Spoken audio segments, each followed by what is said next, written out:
it's now well into the off-season for trout here in Central Europe, and that means that no more fishing is allowed on the local river again until the spring. I thought that now would be a good time to look back at some footage from last season to fill the gap a bit, and that's what I'm going to do in this video. I didn't always film when I fished locally, but I do have some footage that I wanted to share with you, and I think there's some pretty cool stuff in there.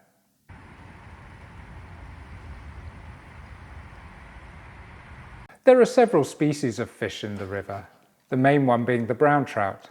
They're the native trout species there. There's a healthy, wild population, and in early and late season the bigger specimens tend to come out to play. I didn't get any of the bigger ones on film this season, but whatever the size, they're a beautiful fish and a treasure of the local waterways.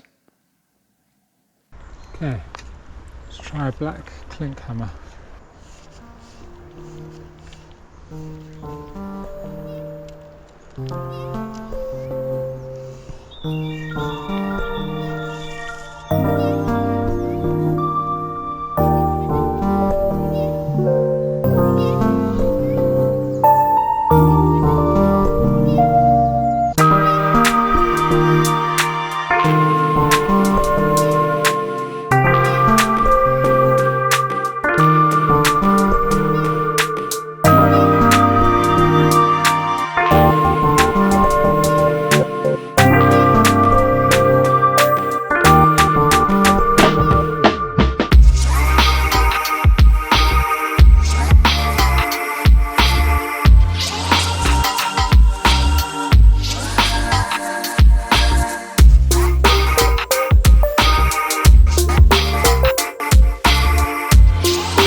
Grayling are also a native salmonid species in the river.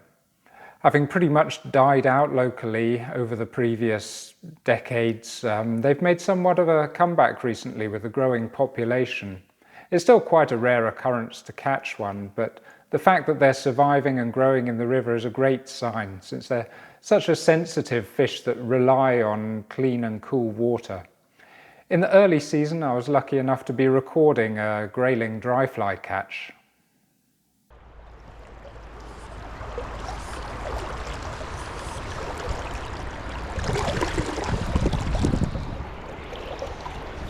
Fish, yes, yes.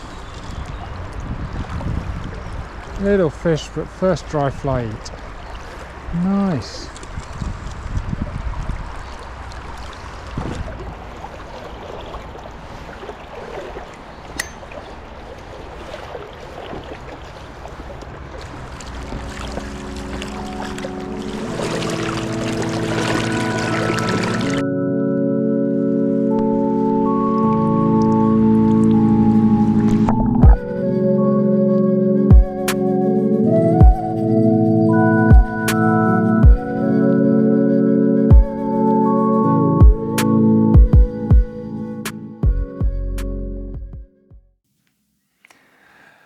There's a bit more grayling footage at the end of the video, but now the other type of trout. Rainbow trout are stocked in the river. They're not native and there's no wild population. You can think what you like of the practice, but they're there, they're aggressive, and they get pretty big.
The other main species to be caught in the river is a cyprinid, the chub. Chub grow big and heavy to around 60 centimeters in the river. They can be quite powerful and there's a lot of them, but they're nowhere near as athletic as the salmonids. Here's a couple of smaller ones. Okay, so we've got a hopper and about 60 centimeters fluoro leader, 0.17 millimeter to a small little PTN. Let's see.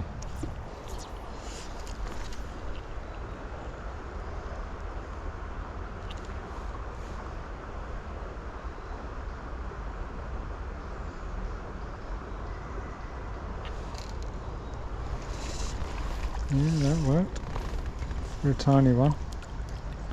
Oh my goodness, how small is that? What is it, a chub? Yeah, it's a chub. Oh, there's a fly swimming across the surface there and a fish is interested in it. This will be interesting. Let's see if I put my nymph near there and pull it. Yep.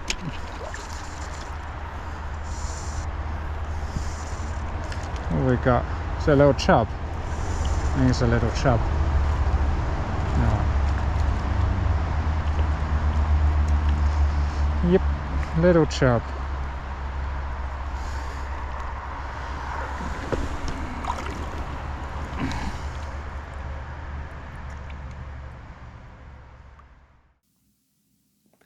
There are a few other fish species in the river. It used to be an Atlantic salmon spawning river, but due to water obstacles and pollution, the local population died out around half a century ago. Recently there's been a program in place to try to reintroduce salmon, but this is a huge challenge, not least because of the approximate 1,000 kilometre swim that this strain needs to make to get to the ocean.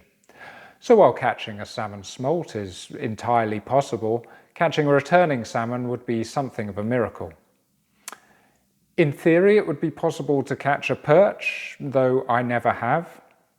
Finally, probably the largest population of any fish in the river, but unlikely to be caught, is the minnow. Minnows cover the riverbed in large numbers and are a great food source for the larger predators. When fly fishing, you really get to observe the other wildlife that surrounds you. Oh, there's a snake over there. Big stonefly.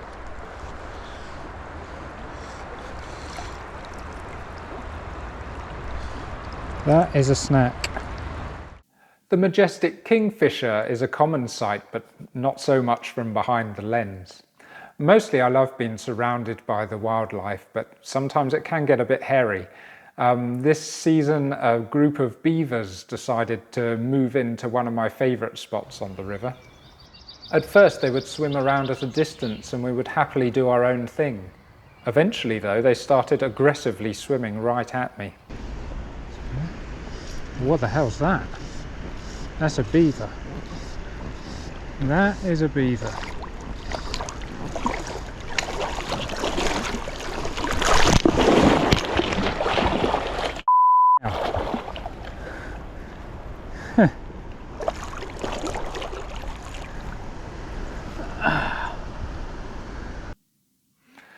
After this incident, I looked up online whether beavers do attack humans and was surprised to read about several deadly incidents.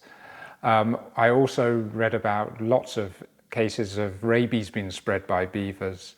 I decided to stay well away from them in the future. I also realised straight after I did it that I was very lucky not to break my rod by slapping the water, but I was just so desperate to try to scare the beaver away somehow and did it out of instinct. Crayfish. You see that? There we go. Quite a big crayfish.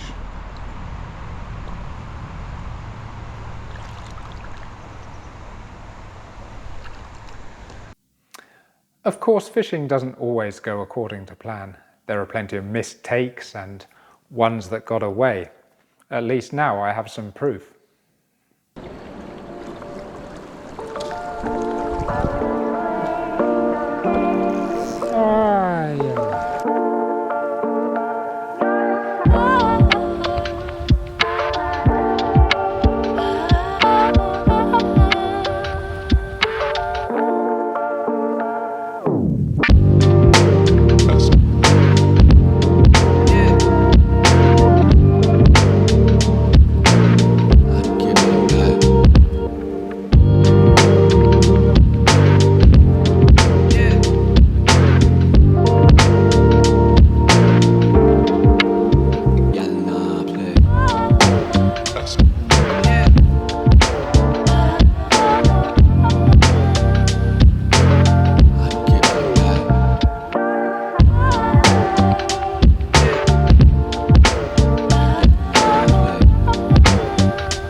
Decent rainbow trout. And there's another one behind it.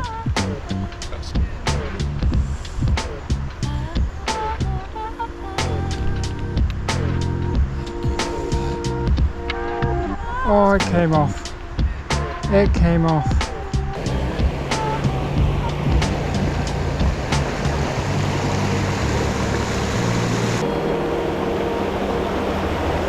Well, I get a hook up here and I get my arse kicked.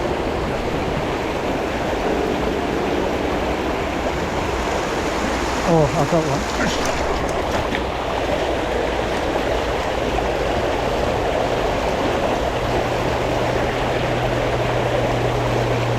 As I said, arse kicked. Well, that was prediction of the day. Got a really nice fish in there and it absolutely kicked my arse within a couple of seconds and left my hook on a tree. Taking my kids fishing and trying to teach them what I know is a great joy.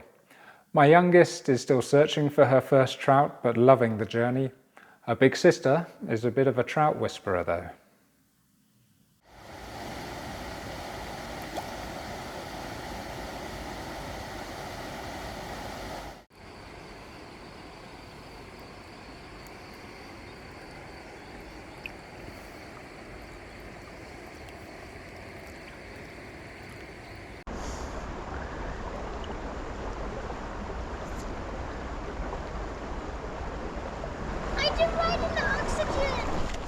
Ida, this big loop shouldn't be there. You hold on here, tight. That's it. Under this hand, Ida. Like here. That's it. And then you'll feel.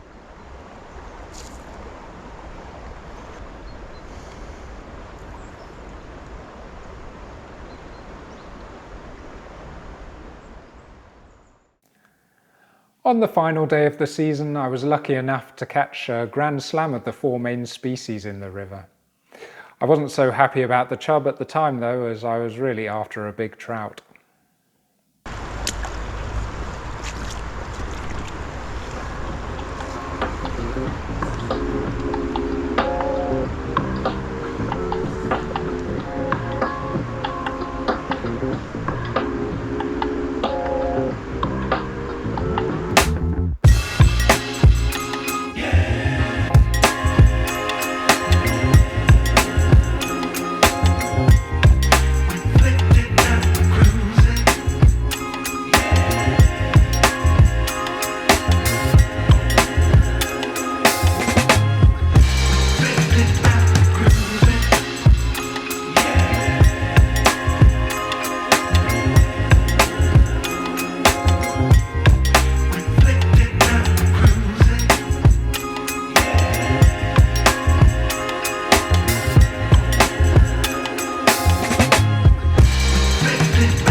And that was it for 6 months of off-season.